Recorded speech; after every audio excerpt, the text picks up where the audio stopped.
La première fois que j'ai entendu le mot slam, c'était chez mes grands-parents, à 3h de l'après-midi, devant l'émission de Cyril Ferraud. Et c'est parti pour le slam en ce vendredi, j'espère que ça va bien à la maison les amis. Seulement, j'ai pas très bien compris le principe de l'émission. Premièrement, parce que quand j'ai essayé de comprendre le principe du jeu, j'ai saigné du nez. Qui laisse du souk dans la salle de bain? Antoine? S. Eh oui, le S de souk, on le retrouve dans salle de bain, voici un S.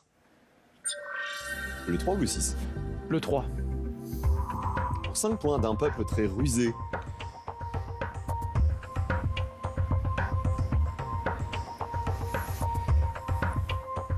Sbire.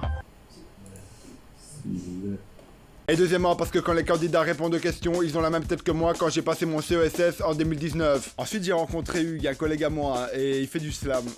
Et en fait, ça n'a rien à voir avec l'émission de Cyril Ferraud. Le slam, on va dire que, pour faire simple, c'est de la poésie décomplexée.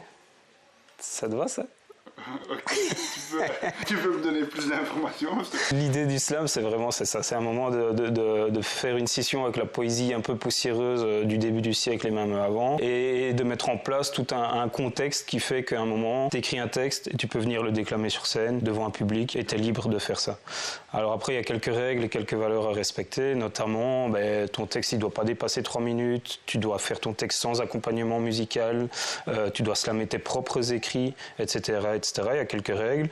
Et puis tout ça fait en sorte qu'il y a un contexte qui est la soirée slam. Le slam, en fait, c'est pas vraiment un style de musique, c'est pas un style de poésie ou autre, c'est plutôt une soirée, c'est plutôt un contexte festif.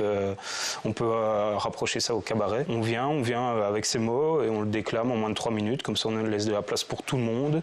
On déclame ses propres écrits et pas d'accompagnement musical ou de décor ou d'accessoires. On est seul avec ses mots face au public.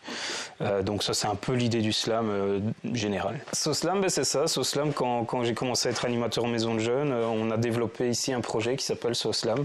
Donc à la base, ce sont des ateliers d'écriture.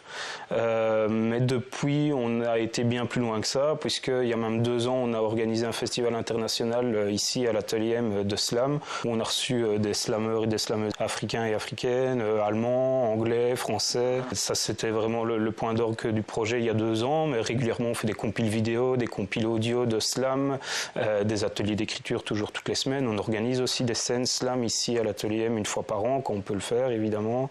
Voilà, ça c'est le projet SoSlam avec des vidéos. Ici, il y a un projet qui va arriver, c'est SoSlam TV, donc une émission une fois par semaine de slam où on va présenter des slameurs, expliquer c'est quoi le slam, comment on fait pour bien écrire, etc.